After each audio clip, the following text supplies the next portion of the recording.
Welcome back to the Flex Podcast, episode 29. Keith is back on. We've got a load of topics to go through, actually. We got like 8, could be more. Happy to have you back on. Always great and fun to be here. So there's something actually happening in the world? I didn't know that. There's a lot going on. Yeah. I thought it's been a calm month. Nah.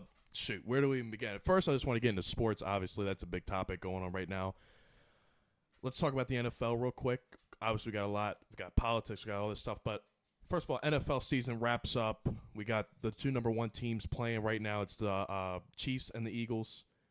Who you got going to win it? I tell you, I think it's going to be one of the better matchups we've seen in a long time.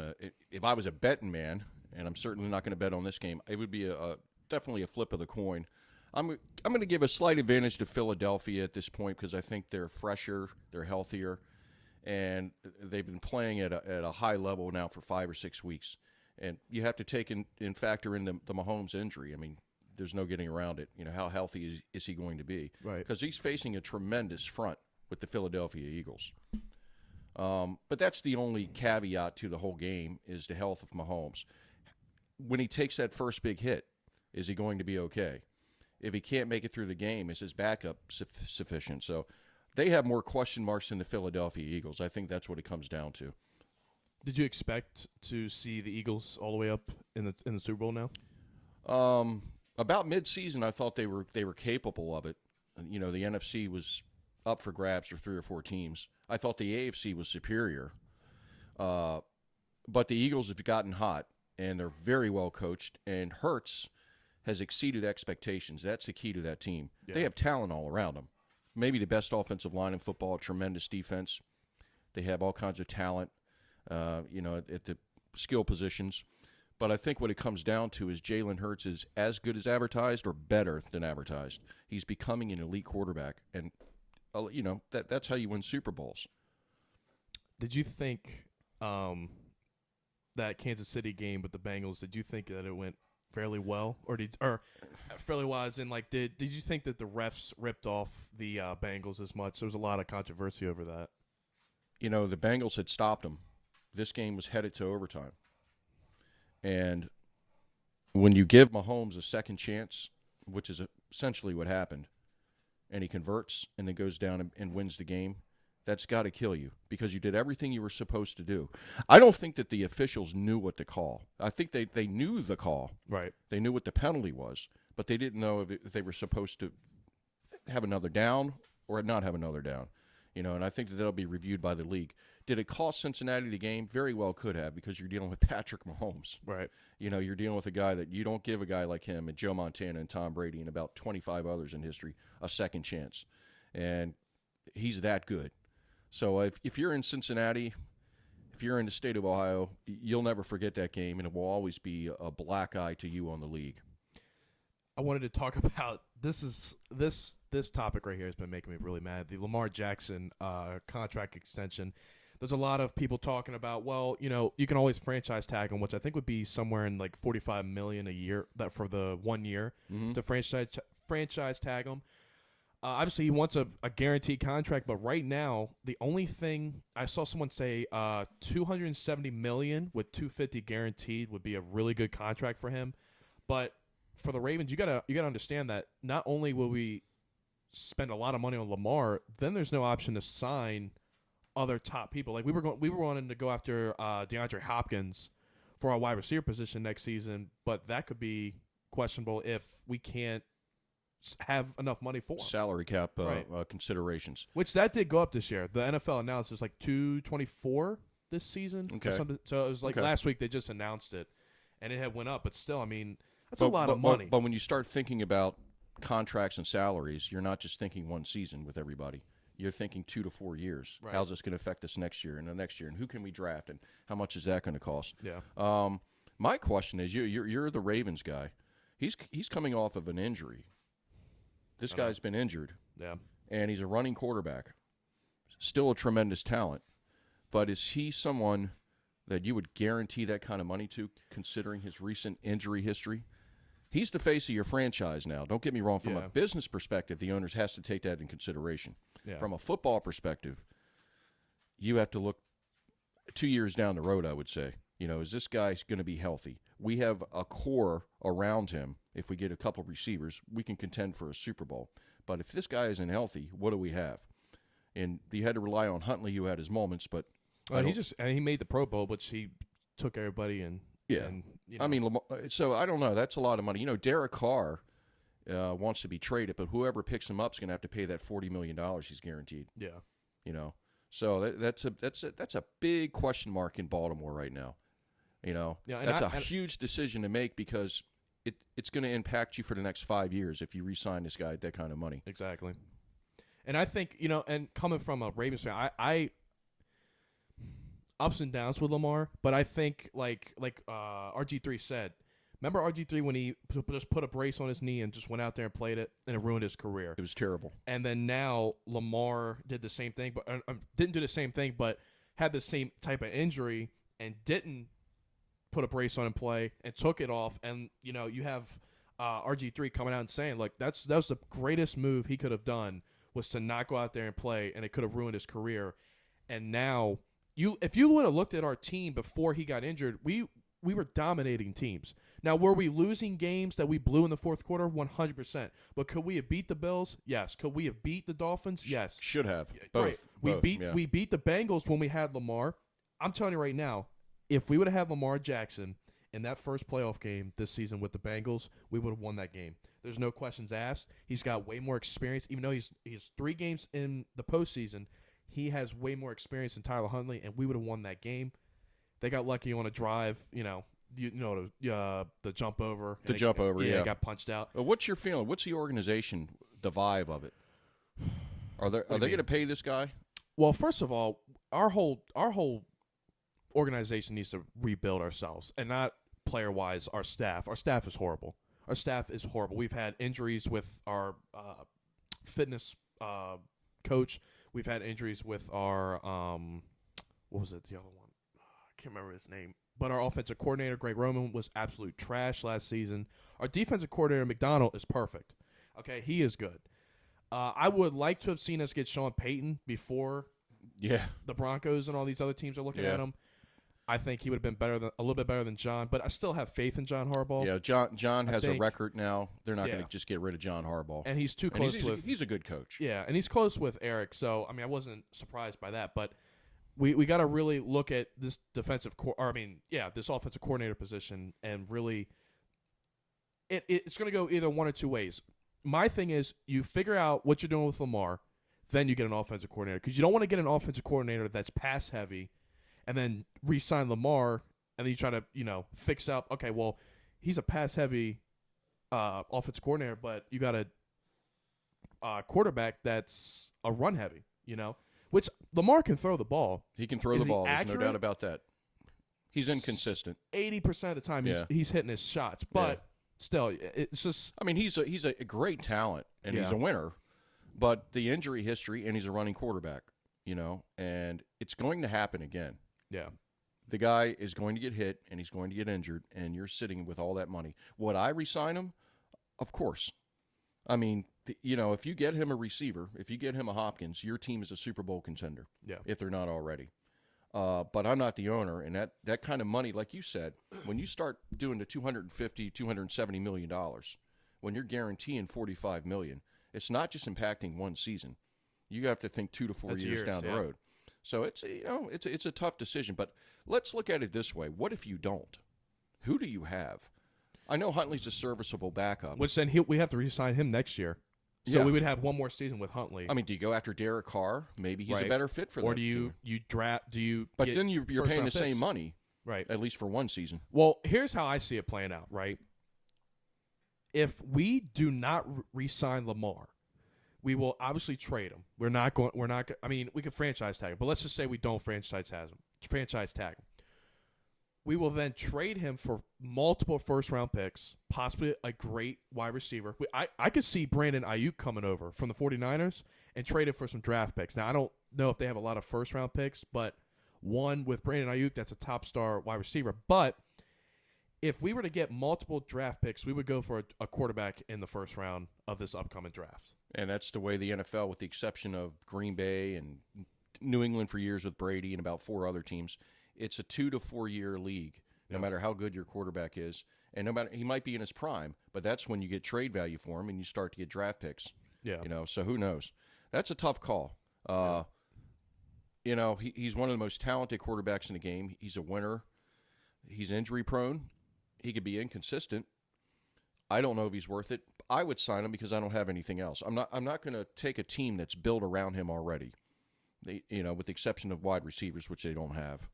I'm not going to take a team that was built around him, a philosophy that was built around him, and then just let him go into the sunset and go to another team that could possibly go to the Super Bowl. Yep. So, they're going to pay him. That's my gut feeling. You have to pay Lamar Jackson for this season anyway. Could you imagine he went to the Lions? That would be insane. That would be insane. Because that team right now is young and hungry for that. That would actually be a good fit, I think. Yeah. Last thing on the sports thing, obviously Tom Brady, 45 years old, retired last week. Was that Tuesday? I think it was Tuesday or Monday. Retired. Just want to get your thoughts on that. 1 year too late. Yeah, think so? Yeah. I mean, the guy can still play. Look, he put up monster numbers again. Yeah. But what does he have to prove? I don't get into the tabloid stuff when they say it cost him a marriage. We don't know that. There's 150 other factors that go into a relationship. And I'm not going to get into all that, really. But it's time. What are you going to play till you're 48? I don't think Tom Brady's a great competitor. And he hates losing, and he expects to win every year, win big. But he also had fun playing. And I don't think Tom Brady had fun playing last season. Oh, no. You could just tell he was frustrated he was every miserable. Game, every game. He was at odds with his offensive coordinator, sometimes Leftwich. And Leftwich, they made him out to be a star early in the season, and now nobody wants to touch him for some reason. But I would say that Brady was 1 year too late. He's one of those guys that this has been his whole life, so it's hard to just turn it off and walk away. But, he's also being offered signed $270 million contract with Fox News. Yeah. So Tom's going to be okay. Right. But what a career. Maybe the greatest career in sports history. Yeah. What do the Bucks do now? That's my question. Great question. I mean, Derek Carr, maybe? Yeah, possibly. I'm trying to think because I don't think their first-round pick, I mean, it's not going to be good enough to get like a top star. I mean, well, I'm not going to say anymore because Brock Purdy shut up the whole world on that. He did. Mr. Irrelevant. But Rodgers wants out of Green Bay. If he leaves, unless he's playing a game, unless he's just using his it's status every year as with leverage. Him. It's every year with him. I could he's see a prima donna. Aaron could go to Aaron should go to y'all. Here's the deal with people and people always say stuff like that. What about Aaron Rodgers? What about this quarterback? What about that quarterback? Our organization is a shambles. Yeah. It's in a shambles. It's the worst organization in professional football. They don't have to come to us. They're not desperate. Why would they? Right. Why would they put yeah, we have some talent. We have some talent. We have a new offensive coordinator, whoever that's going to be. But we don't know who the owner is going to be in 2 months. Snyder's out of there, but how long is that going to take? So what quarterback wants to come to that team? I don't know, but your rookie quarterback that played that last game? Oh, I love Sam Howell. He looks good. That was a coaching mistake not to put him in a lot earlier in the season. He looks good. Yeah, he does. Yeah. No, I think there's something there to build on. Yeah. As long as you get the right, like you said earlier about other quarterbacks, you got to have the right offensive coordinator that understands what he has. But yeah, he I know it was one game, but that guy flashed some talent. He flashed more ability in that game than the other two quarterbacks combined the whole season. Yep. What was I going to say? I think it was the backup quarterback for the Eagles. Played at Notre Dame. Yeah, I can't think of his name. But when I seen him go into the draft, I think it was last year or 2 years ago, I really thought he was going to go to y'all. I cannot remember his name. Let me try looking it up. Yeah, but it escapes me. He was very Eagles quarterbacks. Ian Book, this guy. Yeah. Ian Book. I thought he was going to be a starter as soon as he came in, and especially going to y'all. And right now he's the backup for Jalen. So we'll see how that goes. But yeah, I think y'all are good. I think you get if y'all go with Sam, give him 2 years, give him a year, Mm-hmm. year and a half, and I think you'll be perfect. With new ownership looming, everything's a question mark. They might come in. They might even fire the coach and the whole staff. You know, they could have ideas of their own. I doubt that will happen this season. But and they want to pick their quarterback. They want to pick, who their future is going to be. But Sam Howell's a talented guy. They would be stupid to lose him. Unless you bring a Derek Carr. If you brought Derek Carr in, I could see a quarterback competition. Derek Carr, I think, is a good quarterback in the right system. He could take you a long way. Kind of a Kirk Cousins type. Yeah. He's in that mode, He's very good. He's not elite, but he's very good. So we'll see. So the Chinese have brought spy balloons over the United States. Oh, I hadn't heard. Is that what that was about? Yeah, a couple, what is this, day 3 that's I thought happened? there was some big birthday party and some balloons got away. So 40 minutes before you got here, actually, they had shot down one in the Atlantic Ocean, and then there's still the one in South America. Mm-hmm. And this weather balloons. They're tracking weather. Right. This is a weather balloon, not a spy balloon, so no need to worry. No, screw that. We should have already shot that thing down. I know that there was panic and all the people, there's people below the people that, could get hit from it on their homes and the ground. But, I mean, who knows what they've done over the 2-day period that they were up there. You know what I mean? And they went over highly classified bases and stuff. They went over nuclear sites. Yeah. Where we have our intercontinental ballistic missiles. Yep. Yeah. Yeah, they were testing the weather. Right. It's hard to believe anything you ever hear from top military officials because they have to lie. They've made this balloon out to be benign, as if it's not a threat to our intelligence, that it's not capable of picking up what it's designed to do, and on and on and on. I'm not sure I believe that. But I think this was more of a political stunt by China. Here we're sending our Secretary of State over there to have talks. Blinken, yeah. And all of a sudden, the same day, this balloon, well, it had been there a few days. They didn't tell us that. All of a sudden, this balloon is the reason that we're not going to go talk to China because it's hovering over us. I think the Chinese had no interest in really talking to our Secretary of State, Blinken, right now. It was going to be about Ukraine and the Russians. And China's not going to budge on that. They are allies of Putin. So it'd be kind of a wasted trip. I think that the balloon was to test Biden to see what he would do, and we've seen what he did. He didn't know what to do for a while. The pressure finally got to him, and he goes, shoot the damn thing down when it gets over the ocean. The administration claims and the Pentagon claims that they strongly advised him not to shoot it down immediately. That's possible. I'm not sure I believe that. I don't think they knew what to do. And I think they used a few days to assess the whole situation. And the narrative coming out of that administration now is that it posed no threat to our intelligence. And it certainly posed no threat militarily. Which is bullshit. But yeah, we don't know. With this administration, everything is a smokescreen. Everything. So you never know what to believe. They said it was the size of 3 buses, and if they were to shoot it down over land, which is out in Montana, it might have fallen on some cows or something, that the acceleration would be too big of a risk coming out of the sky. Yeah, okay.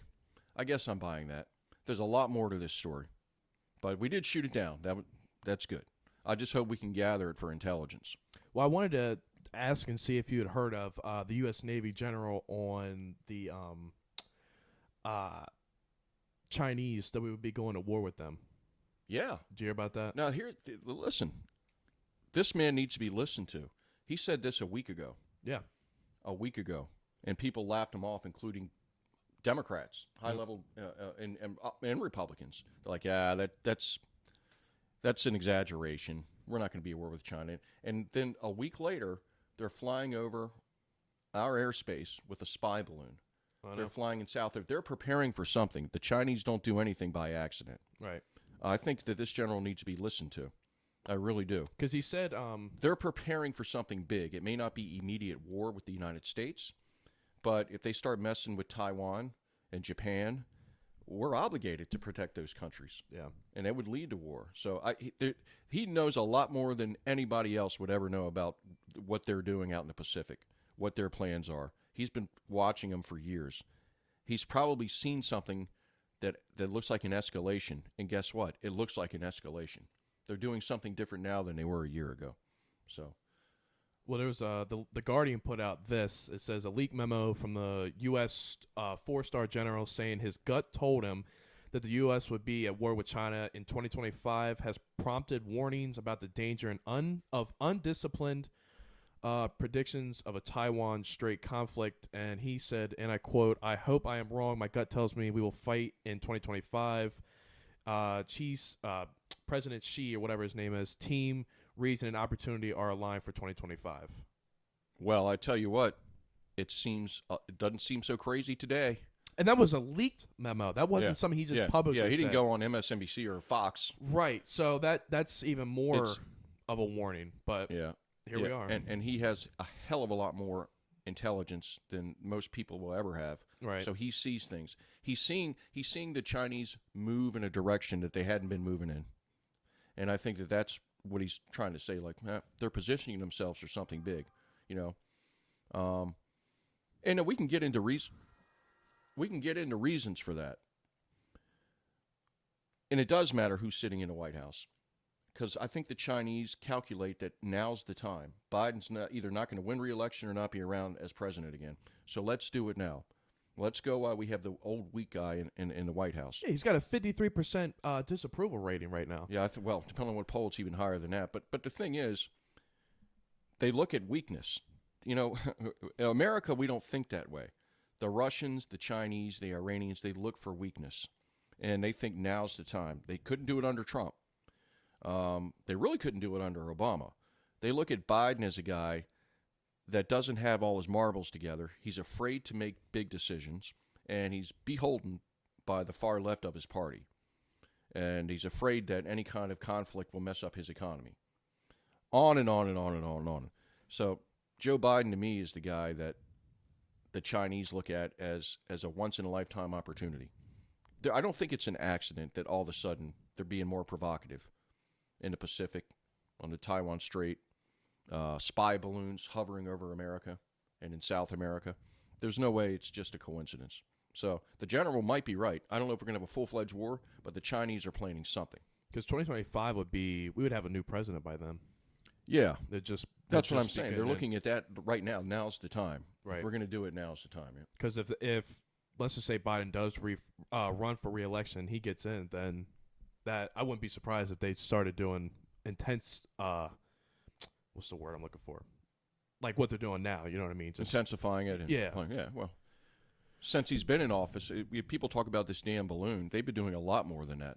They've been flying. And this isn't the first time. Violation international airspace all over the place with fighter jets, with bombers, places that they hadn't been in years. So they're making a point. Yeah. This balloon was a point. It probably is nothing. It probably can't pick up a lot, but there's a point to it. And this isn't the first time that they sent balloons over like that before. No, it's They've done it before.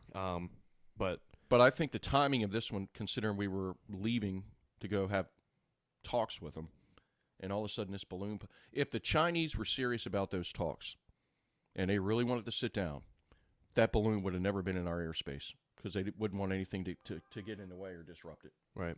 So, do you think, because I personally think it's not been the best, do you think Biden's foreign policy is one of the worst we've seen in years? I said that might have wrong. Do you think his foreign policy is weak? It is weak. That's why you see communist countries and fanatical countries becoming more and more emboldened. He's not even an isolationist. Joe Biden is just somebody that doesn't have a clear vision when it comes to foreign policy. He's way, way, way too reliant on the far left of his party dictating international affairs. And yes, he does come off as weak. He comes off as indecisive. He comes off as weak. And they're probably right. Let's look at Afghanistan. That was a disaster. It's 2021, wasn't it? Yeah. Up there with like right when he got in office. With the pullout of Saigon, when we were pulled out of Vietnam. There was no thought behind it. It was probably the right thing to do. We'd been in Afghanistan for 20 years. It was time. But the way he did it, just to fulfill a campaign promise, just to say, hey, I'm the guy that got us out of Afghanistan. 15 Americans died. We lost tanks. We lost technology. It was an embarrassment. I mean, name something in the world that he's got right. Definitely at the border. Yeah, I'm not. Yeah, I mean, I haven't even got to that yet. I'm just talking about like with other countries. You know, Joe Biden, his foreign policy, he apologizes for America all the time. He doesn't have a plan. He completely screwed up when it came to Ukraine and Russia. He waited way too long to send the Ukrainians help. You know, it's great that we're sending it now, but they could have used that a year ago. Well, that's a problem. The Iranians, the Chinese, the Russians, of course. I mean, do you think the Russians would have invaded Ukraine under Trump? Now, they did a minor incursion into the Crimea under Trump, and they got the hell out after he threatened them. Do you think there would be a spy balloon hanging over Montana if Donald Trump was in office? I'm just talking about from a perspective of the Chinese. I'm not talking about if people like Trump or don't like Trump. I'm just saying as a leader, do you think that there'd be a spy balloon hanging over the United? First of all, it would have been shot down in 10 minutes. I was going to say that's what I was. And I they know was that. just thinking that they know that the perception matters. Leaders matter. So speaking of the Russia-Ukraine thing, I wanted to talk on this topic. So if let's just say we were to go to war with China in 2025, here's what worries me. The fact that we are sending all this stuff over to Ukraine when we have our own tensions just doing this the whole time, just rising. Mm-hmm. And yet we're sending, if you look, I brought this up and I saved this. All the stuff that we have sent to Ukraine. Now, don't get me wrong. I'm not saying that, this country doesn't need it and stuff. But look at what the United Kingdom has sent a lot. But look at what the U.S. has sent to Ukraine. Yeah. That's just equipment. This over here is medical stuff. This is look at this. That's money. This is all coming up right here. Let's see, where's it at? Right here. That's all money. Yeah, there's been a lot of money sent there, but unreal. But for the battlefield part, we just started sending them what they need. 1.5 million rounds of small arms, more than 5,000 anti-armor systems, additional grenade launchers, and small arms. And then the list just goes on and on, which, don't get me wrong, it's a good thing, but it's also like we're sending all this. China, who hasn't sent a dime to Ukraine, which we knew was going to happen, is thinking, okay, keep on sending that money, keep on sending those armored tanks, grenade launchers, guns, ammunition. So we're preparing to take y'all out, and you're going to be weak, and then you're going to be asking Ukraine, oh, hey, can we get those back? Right. It's not going to work like that. Yeah, well, China's helping the Russians with technology and arms, so they're certainly not going to help the Ukrainians. Now, I hear what you're saying. Look, it's incredible the Ukrainians have survived. It exposed a couple things. Number one, the Russians are not very good at war right now. They're not as superior as they had the world believe. They're not well funded, they're not well trained, and they don't have good morale because the troops that they have fighting don't know what they're fighting for. You win wars when you believe in what you're fighting for. Yeah, it's like a Vietnam.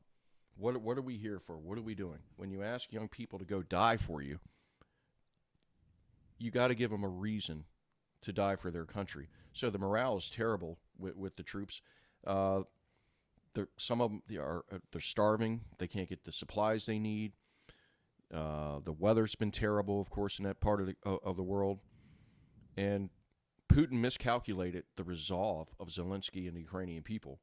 He thought like a lot of people thought that it would be over in a month. They would just come and sign away their country, basically. And that didn't happen, and it's not going to happen. And now, short of a nuclear war, the Russians probably don't have a path to victory outside of a diplomatic solution. So it's been one of the great failures in modern military history, Putin and the Russians not being able to finish it off in Ukraine. So they had, do you remember when Zelensky came to the Congress and he did his speech or whatever, which very powerful speech, was very good. But December 23rd, I think it was a couple of days after when they passed, or no, when the 23rd that they passed it, but I think it was the 21st. Remember when they passed that really big bill and they didn't allow really any time to go over it or anything, and it was just going to send all this military aid to Ukraine and fixing a couple other things. So this is where Chip Roy comes into place for me. This man, he's going to break the table. This man did an outstanding job calling out the other side. I wanted you to watch this video. It's a minute long. It's not Yeah, too I long. never did see it. Yeah, this is great. This is a great politician and knows what he's doing. Here. $45 billion to Ukraine. Have we had a full debate on Ukraine?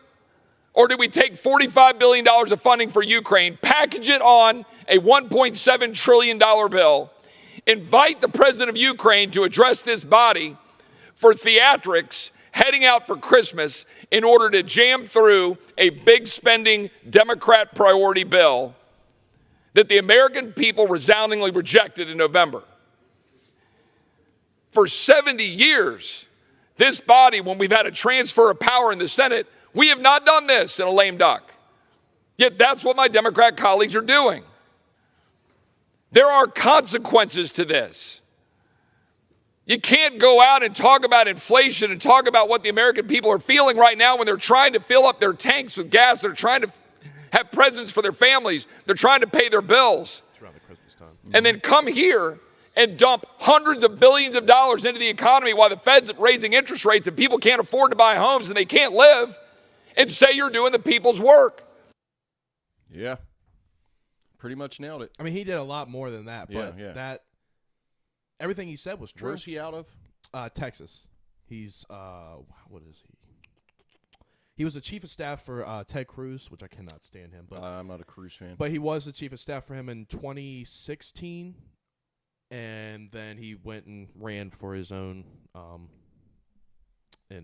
It's Congress. He's Representative. right out of San Antonio. Okay. Like in that area is That where he's at. represents a district. Yeah, I love him. I wish he would run for president. I don't think he'd get it over DeSantis at the moment, but if he keeps doing, this is just one. I mean, he's done multiple times where he stood up and talked, and It just- everything he says. Common sense was coming out of there. You don't hear a lot of that anymore. Right, and he called out. He's like, we're all in here, and we're trying to do our job, but yet, he was calling out Republicans and Democrats just left. Like, oh, we got the bill passed, and then the Republicans were like, oh, we're mad, and then everybody left, and there was like 6 of them left. It's about how it works. Yeah, and he was That's just the usual. yeah. They're going home for Christmas. Oh, darn it, the bill got passed. All right. Yep. Merry Christmas, guys. We'll see you. Yep, and he See you after the New Year. finally somebody caught. He's not afraid to call out anybody. He will call you out right on the spot, and I to me I like that, and I like that he speaks facts, and Yeah. and he said he's working on the border crisis right now because obviously Kamala Texas. Harris and nobody else wants to fix it, so The borders are.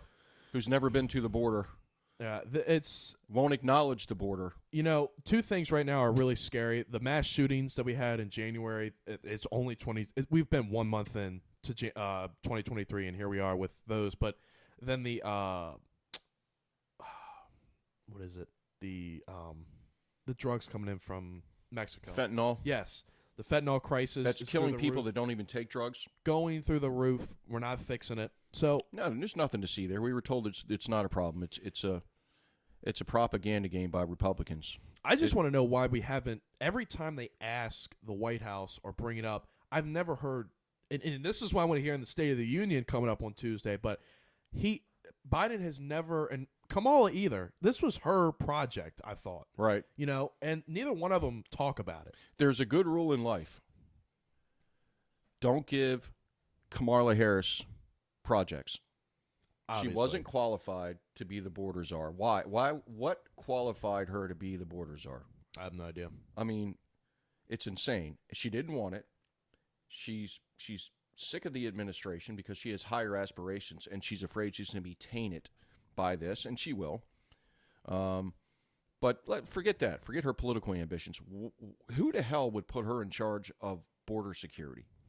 Based on what? Right. And then you have transportation. You got Buttigieg. And the airlines and the infrastructure, of transportation has been a disaster under Pete Buttigieg. So, this is what happens. You get elected, people that helped you, friends, you start handing out positions to. Pete wants this. Carmela would be good for that. Yeah, but they're not qualified.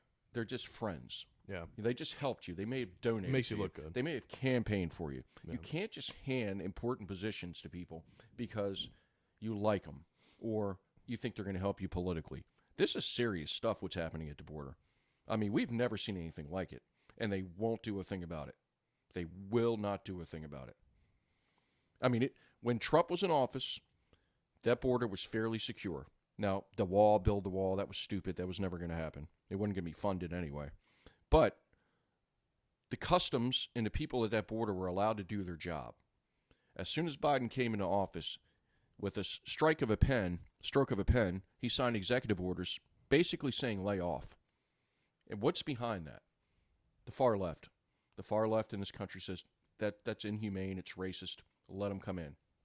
Democrats also see the influx of hundreds of thousands, if not millions of illegals as future voters.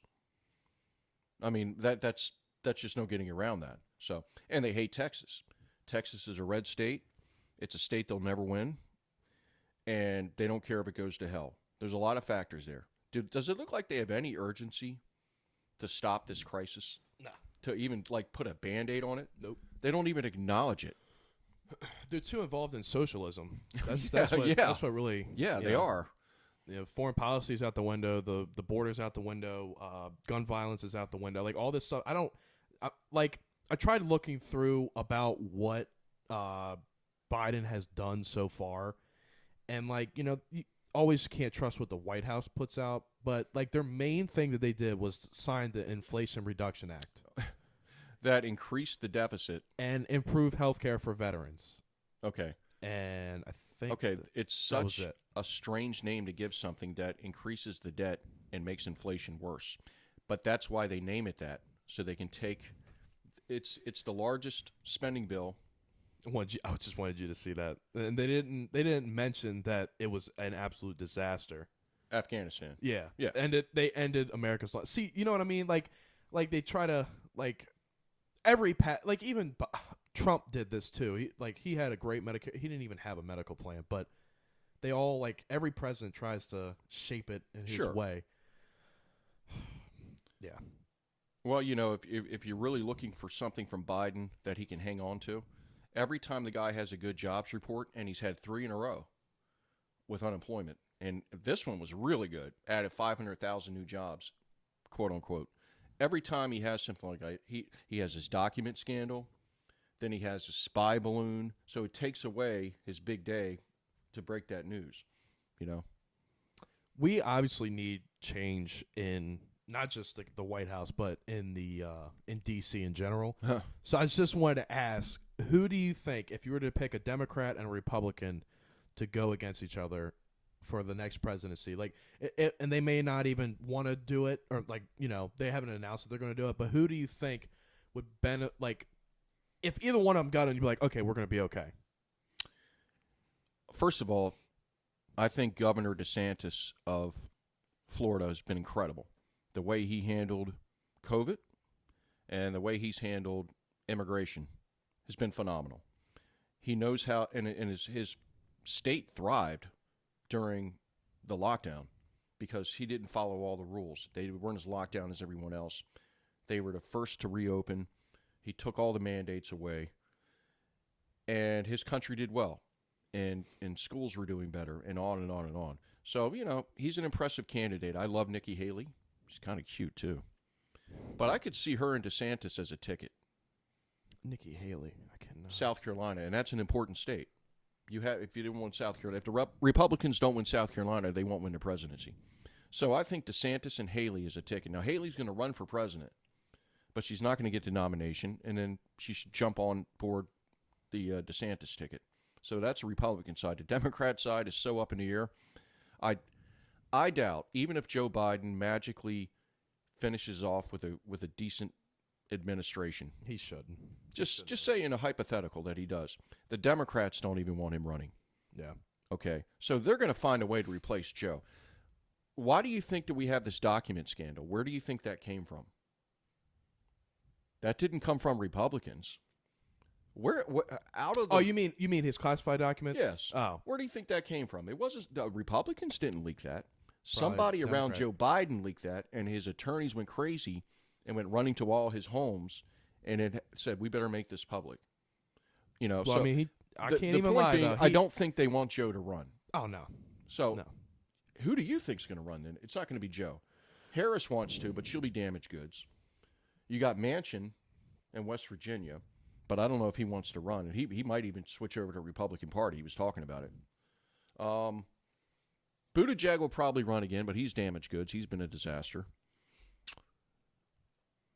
You know what? Gavin Newsom of California. That's the new star. That's the guy who wants the nomination, and he's very popular with progressives. He's young. Definitely not Charismatic. the other dummy. What's his name? Hispanic guy. He lied all the way up to get in. Santos? Yeah. Oh, Santos. he's a disaster. So I'm gonna tell you who this is who I wish could get in. It would be Republican Chip Roy. Obviously. Okay.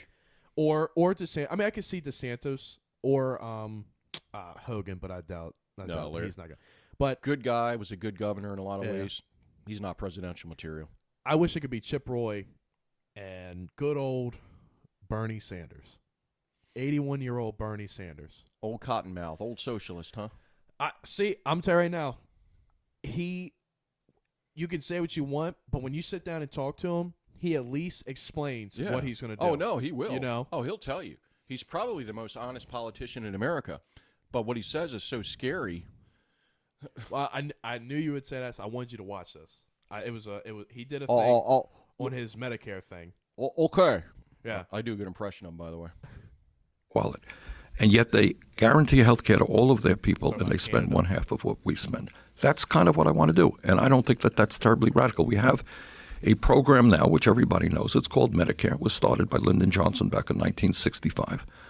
It is a popular program.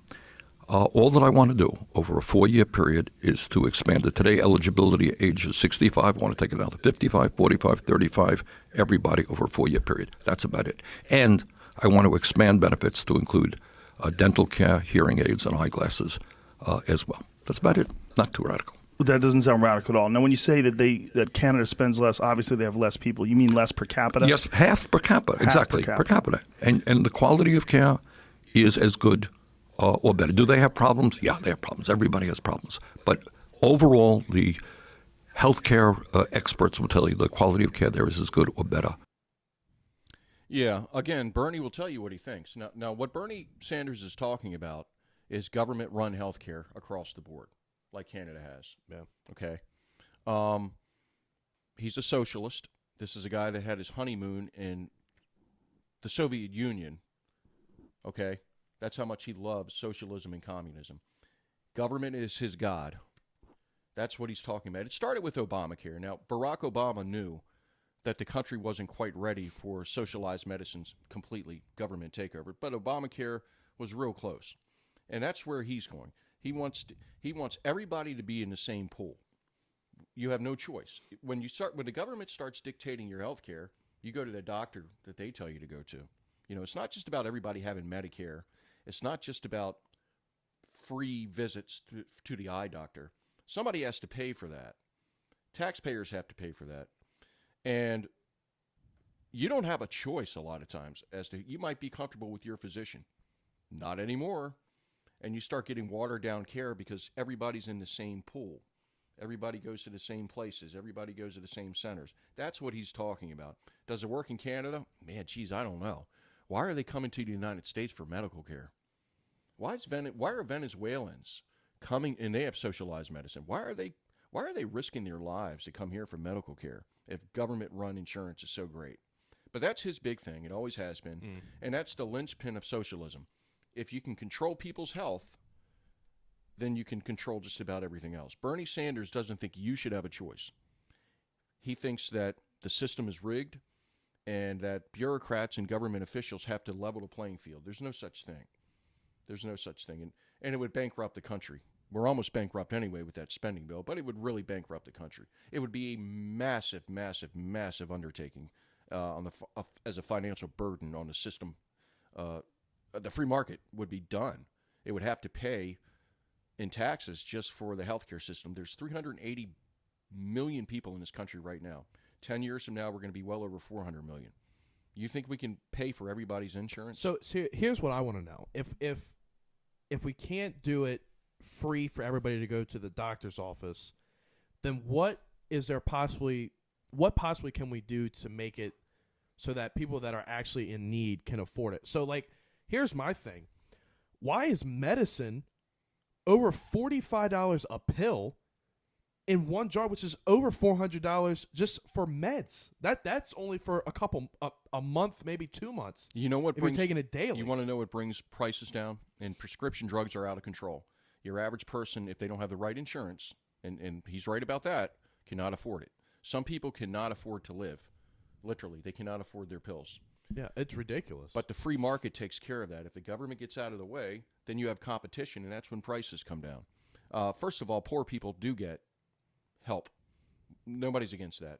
Nobody's against Medicare, Medicaid, Social Security, any of that, I don't think, except for a few crazies. Nobody's against that. We're already doing that, and that's taxpayer funded. But at the same time, the government should not have complete control over the whole health insurance industry. They shouldn't be dictating to people where they go, when they go. Now you got to realize something. If you throw all these people into this health pool, you might need major surgery by August. When you start throwing millions more people into it, guess who's going to be on a waiting list? Me. You're going to be on a long, long wait. So it has its pros and its cons, but it's pure socialism when you start socializing healthcare. And it sounds great. It sounds like something that it would be, it's a nice thing to do, and it's the moral thing to do. It's bankrupt country after country after country. We've seen it. The Soviet Union had it. Venezuela has it. Cuba has it. And hey, they got great health care. That's one thing they do have. But they ain't got nothing else besides Pretty Island. Yeah. Because all the money goes into health care. Socialism is somebody has to pay for it. Somebody has to pay for it. I just want to talk about one more. Whoa! I just want to talk about one more matter, and this is the mass shootings that have been happening. 53 just in January, and we're only, what are we now? This is the 4th of February. 53 mass shootings in January. What are we gonna do? What is there besides taking guns away? What possibly could we do? The background checks aren't working. It's just they're just not. They're not working. I know there wasn't. They said that the one I was reading, they said that there wasn't any school shootings last month, but I could have sworn it was like 2 at least. But like for me, I graduate next year, so it's kind of like, I get to grad, but really I'm graduating, thank God, because I don't have to do this while I'm in school. You know what I mean? Yeah. And no, I don't know, because I didn't have to go through that one. We had other problems, but not necessarily that. Yeah, and it's not just since you've been doing these shows, and really for years you've been talking about this. I know it's been a subject. I know, because you come from the mass shooting generation. You do. There's no getting around it. I don't know what the answer is. The Second Amendment's not going to go away. Yeah. And there are people on the far right that will never budge, which I think is stupid. I mean, I'm not saying that the Second Amendment's bad, but the problem isn't guns. The problem isn't this microphone. It's the people. It's the soul of this country. It's the breakdown of the family. These are kids and these are people with no moral compass. They're just lost people and angry. I could start cussing right now like crazy. It wasn't the microphone. It was this guy. Yeah. And, I understand that the Second Amendment was written 230 years ago, and it was a different country in a different world. There were no weapons of mass destruction. People had little shotguns, and you could make that argument over and over and over. But we've had gun regulations for 80 years in this country. It depends on what state you go to. Maryland's pretty tight. You go here, they have this one. You go there, they have that one. And it still happens. There's something going on with the soul of the country. It's the heart of the people. And you could change the Second Amendment, I guess. What is that going to do? Nothing. What is that going to do? These people are still going to kill. They're angry. They're lost. They have no hope. They're morally vacuous. They don't have family structure. They've grown up around violence. That's all they see on their television, on their video screens. I don't know what the answer is. What do you think the answer is? Well, I think, first of all, we stop with the media bullcrap that they feed. I think that if you're – a lot of these people are mentally ill, or some are trying to do like a retaliation, but it doesn't end right. Mm-hmm. But I think when you and this goes for everything, really. You turn the TV on. It's like, let's take it for like a politician ad, right? Let's say DeSantis is putting out his first thing next Friday, and he's like, I'm running for president. And you're like, oh, okay, that's cool, Turn the TV off. 2 days later, you turn it back on. It's the same commercial again. You're like, okay, all right, I mean, we get it. All right. Turn it off. A couple days later, same thing. You're like, all right, turn it back off. And then finally, it's a month of just seeing the same single thing every single day. You turn the TV on again. You're like, all right, I'm sick and tired. So either, you'll either be like, all right, you know what? Maybe I need to research into this guy. Maybe he's doing something. Or you're like, definitely not voting for him because his ads are really pissing me off.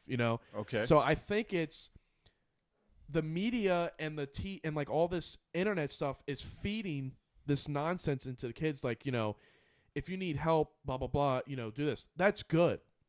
But seeing it every single day, you think they're going to keep no, they're just going to okay. It loses its effect. Yeah. They're just going to swipe it. It's not and effective move on. anymore. Yeah. Well, the attention span, not just a younger generation, but just about everybody now is so different than it was 20 or 30 years ago because of technology. Mine is. People don't even have the attention, and they have so many other options available, thousands and thousands within seconds if they really want to click here and click there. So I don't know how effective those ads are anymore. I know, look, I might even like a person running for office. As soon as I see a political ad come up, I change it right away. It's like, just shut up. Yeah. We know about you. We know who you are.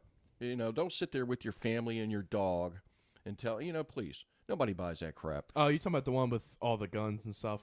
Well, that too. Oh. Just in general. But, we're all bombarded by information. There's no getting away from it. And I do think that mentally unstable people, it drives them crazy. I mean, no pun intended, to where it pushes them overboard. There's no doubt. I mean, I got the worst attention span now ever. I can't watch any commercial. I can't listen to commercials. I just change it right away. So, and it's another thing. It's like, I keep seeing things like, oh, well, take the AR away from everybody so that, you don't need an AR in the country. Well, yes and no to that effect. I mean, you also have a right to buy any gun you want, right? No. I mean, like if you go to a gun shop, yeah, and you right. You see them, you have a right to buy whichever one you want in there, right? But I can also see where, why do you need an AR? No, I agree. I mean, I wouldn't have one. I don't know. I wouldn't have one. I mean, but I know people that are perfectly fine that enjoy them and they have a right to them. Right, and they have a right to do that. So, it's just, we don't live in Russia. We don't live in North Korea. We don't live the government can't tell us, what. Well, take that back. They could if they wanted to, but we live in a country where they don't tell us what we can and can't do. You start switching stuff up, Well, more and more they happen. are telling us what we can and can't do. They're telling us that we can't have fossil fuels. You got to get vaccinated. Gas stoves, they're going to be out.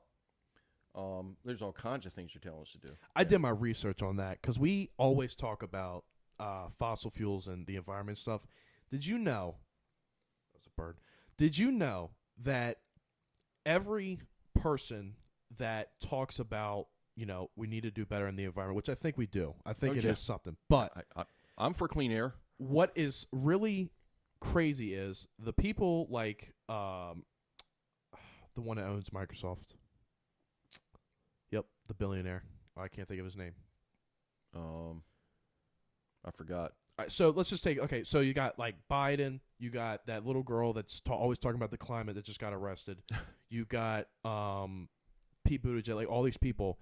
Guess what? When they get on their private jets and fly, Uh-huh. it's it's way worse than the people below driving their cars, burning off stuff, flying across the country. It's hypocrisy at its highest level. You know, and I get they got to go where they got to go, but I'm just saying. John Kerry is the leading proponent. He's the climate czar. Now, John Kerry, look him up. His history's incredible. You know, he was in Vietnam. He was a prisoner of war. He's been a senator for years. Pretty liberal guy, but he's environment.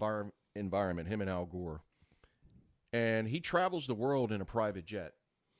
He in every conference he lectures the world. You need to cut back on this. You need to get rid of that. You need to stop doing that. This guy is flying around the world in a private jet. He's doing more damage to the environment in one day with that jet That we are going to work for a year. Yep. For a year. Yeah. So it's hard to take anybody like that serious. You know what? Somebody brought up a great point the other day. We're becoming a virtual world. You know, we're becoming a Zoom world. We're becoming we don't have to be in the same room anymore. I don't like that. But COVID really enforced that. The workplace changed. Schools changed. Why does he have to travel to New Zealand? Why can't he do what the rest of the people are doing and just have a video conference? Why is it so important that John Kerry has to fly over 4 oceans and spread all that pollution in the air when he could just have a Zoom conference with these world leaders? Hypocrisy. So that's why people can't take people like him serious. I don't. Never have. I don't think there's anything we can do to make temperatures come up or come down within the next 100 years. We don't need to bankrupt the world with green energy that so far is unproven. China and India are the 2 biggest polluters in the world. They're not changing. You think they care? Nope. It doesn't matter. So we're going to spend trillions and trillions of dollars on green energy, and it's not going to make a difference because the rest of the world is still the rest of the world. But we're going to bankrupt future generations for this crap. You know, who can afford an electric car right now? They're very expensive. Teslas Half are of them don't ridiculous. work. Yep. There's all kinds of questions. It's a game. It's a gimmick. Again, Joe Biden is just appeasing his far left. You know, anything that happens now, the narrative is climate change. You know, I stubbed my toe, climate change. You know, everything in the world, anything that happens is attributed to climate change. It's weird. It's scary. With our military, they're pushing this crap. You know, are we going to sacrifice our country for green energy? That's not going to work. Really? Is that what we're going to do? And what about jobs? Keystone Pipeline. This has been a debate now for 10 years, going back to Obama. All kinds of pipelines. Fracking. There's all kinds of money and jobs in fracking, and we just keep government regulations just keep strangling that that organizations like OPEC and on and on and on. So, It's weird is like you never hear like China's scientists coming out and saying like we are kind of worried too, but our government won't change or anything. but you know why? What do you mean? China? Yeah. You know why they don't? Why? Because they're not worried. They think we're full of crap. Well, no, that's what I'm saying. Like, Yeah. No, but I'm just saying, like, They you never hear. They got larger things to worry about. Yeah. Okay? But I'm just saying, like, you never hear And they're right. other scientists Right. besides the U.S. I mean, Right. there could be, but I'm just saying. There are. But they're weak countries. Mostly it's just the U.S. that is always Yeah. doing it, which, don't get me wrong, there's definitely something going on. I mean, you can't. Sure. I mean, all these, the rain, the hurricanes, like all the snow. The climate has changed dramatically just since I was a Yes. kid. But Yeah. to know where we're going to be in a couple hundred years, I don't know. You can go back through history and see how climate's changed dramatically within periods. Is it man-made? Is it because of man? Is it because of cows farting too much? I don't know. But I guarantee you this. People in this world have a lot more to worry about right now, and there's nothing they can do about a half of a degree in Iceland at this point. That's not going to change. That's not going to change anytime soon. I'm not saying do nothing. We got all kinds of things. Conservation, clean water, keep the land clean. I'm for all that. I'm not somebody that just wants to destroy the planet, but what they're talking about is so massive and so expensive and so ineffective that it goes against all logic and common sense. Well, that and, we may not even be able to fix climate if we blow each other up. You're right. Because that's where There's we're that headed. too. That's another thing. When Joe Biden says the greatest threat to the world is climate change. And he really believes that. No, the greatest threat is something we've had for about 70 years. It's called nuclear weapons and an all-out nuclear war. It ain't climate change. That ain't the biggest existential threat to the world. It's weapons of mass destruction. And it's rogue regimes like Iran and North Korea and crazies like Putin and Che. These guys, I mean, if the Iranians get a nuclear weapon and are getting real close, you got a real problem on your hands. Yeah. Because these guys are religious fanatics. And you They can't don't touch mind. them. They don't mind blowing the world up. You can't touch them because they're close with Russia and China. But So. they're helping them. They're helping them. But no, I'm just saying, uranium. like, you touch them, it's Right. Then it's like touching NATO. Everybody's at it. Yeah. The world's. I think I've always said foreign policy is always the most important. If you're a president, foreign policy should always be the most important. Socialism and climate, or no, climate should be in the middle. Socialism should be at the bottom. You're not. You can fix your country after a war, but you can't fix them during a war. You know what I mean? Yeah, that's a good point. When you're in war, you're not worried about socialism. It's like next man up. Right. Get a uniform. Let's go. I mean, that's Socialism creeps in. You know, it's not fair to blame the Democrats for socialism, completely. Every country has elements of socialism, and most countries have elements of capitalism. You know, some of the biggest proponents of the free market still get their Social Security check. That's socialism. That government check. Medicare, Medicaid. People use it every day that hate socialism. That's socialism. So it's a little bit hypocritical to act like there's this pure society where there's no government involvement. We need government to a certain extent. But this country was founded on limited government. That's why we fought 2 major wars, to get away from that. It was limited government so we could have more freedom. What we're seeing is the reverse. We're giving more and more power to government officials and institutions, and we're headed down that slope that's hard to come back from. Because when you get the tentacles of government into society, it doesn't come out. It just grows. It doesn't shrink. It grows. But the mentality of a generation now is give me, give me, give me. Government, government, government. Help me, help me, help me. So we're not as self-sufficient as we were even 30 years ago. So that's why socialism has been able to expand and expand and expand. Obamacare is socialism. That was the beginning of the takeover of healthcare, government-run healthcare, and on and on and on. Last thing to wrap up, something a little fun. I just thought of this last night. If you were just elected president, what is the first 5 things? This country would be so much better off. Oh my! If you were just elected, in 2 weeks, I could fix this calamity. What would be your top 5 things that you would go after? I have no clue, so I guess I shouldn't be president. No. No. Let's see. Top 5 things. Yeah. In order? Let's start from number. Like, what would be number 5? Okay, we're gonna go up 5 up. Yeah. And priority. Mm-hmm. All right. Like today's right now. Okay. Just throwing. Got the balloon and all this. Mr. President, your number 5. Your top 5 things starting at the 5th. What would it be? This should probably be higher, but I'm going to say deficit and spending. We've bankrupted the country, and I don't see how we're ever going to get out of it. And you can call it, you can put a name on it, you can call it whatever you want. Inflation reduction bill. It's BS. It's BS. And it's spending, and it's never taken into consideration anything else. Bill Clinton cut the deficit in half. He worked with the Republican Congress, and the economy soared. We're bankrupting the country, and we're going to have high inflation and recessions for years because of that spending. And until you start to rein that in and get it under control, that's a terrible thing because that affects everything. That affects everything in everyday life. So I would say government spending's out of control. Number 4, we need to let the military be the military. It's not a social experiment. I don't think we're really cutting too much when it comes to defense, when it comes to weapons and that kind of thing.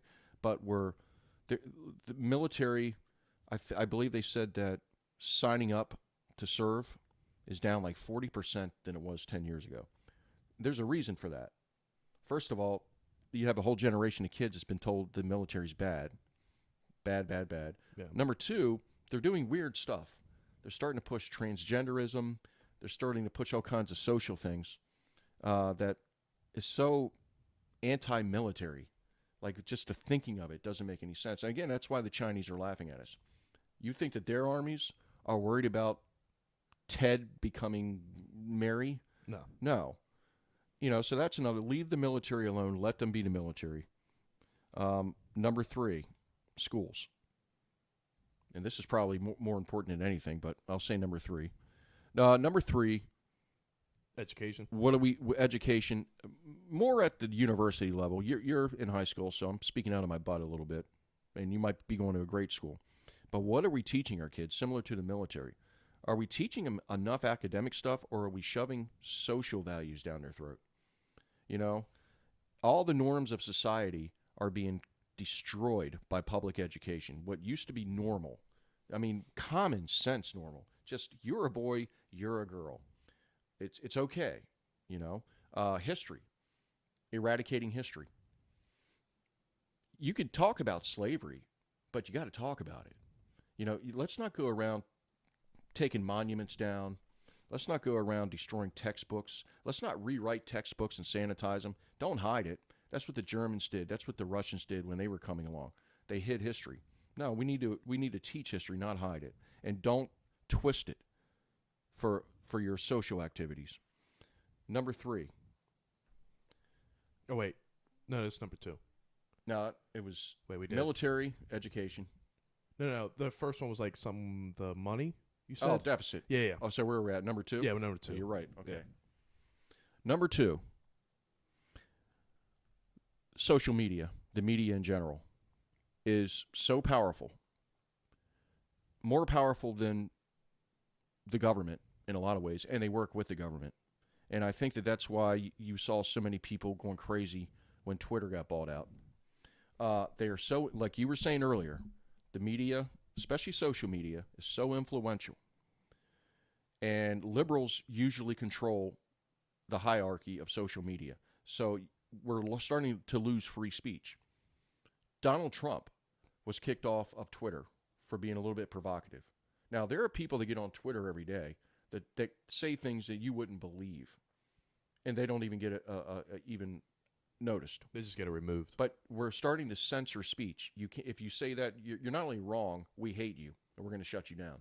If you say that, no, you're not just wrong, we hate you, we're going to shut you down. We also see it in the form of fake news. Now, Donald Trump started fake news. Social media does that now. They go, let's see. I'll give you a perfect example. Hunter Biden's laptop. Okay? For 3 years, Donald Trump and the Republicans said he's got a laptop and it's got sensitive material on it, and it's probably has some shady dealings with China, with Burisma and Ukraine, and on and on and on. And the New York Times, the Washington Post, Facebook, Twitter, CNN, all the big ones said it was a Russian misinformation campaign. Well, people in Congress started that. That was the name they gave it. And instead of being a journalist and doing your research and really looking into it and asking hard questions, they went with that narrative to hurt one person. And it did. It did. It made him look like a loony. Now, Trump probably didn't know either way either. But it turns out now that laptop he was right. Was Hunter Biden's. And it was not Russian information. And Adam Schiff knew that then. He knows it now. And that's the discourse we've come to in this country. We will destroy somebody even though we know it's not the truth. But journalists aren't doing their job. You've got to be objective, and you've got to really look into it. And that's why that was allowed to happen. Number 1. My football team needs a new owner and probably a new head coach. So I'm going to put that at the top. All right. I like Sam Howell, but I still want to see some other competition come in. Dan Snyder should probably be arrested and put in the gulag. His wife is pretty. We'll save her. Ron Rivera I'm done with. Re-sign Terry McLaurin, get a kicker, and get a quarterback.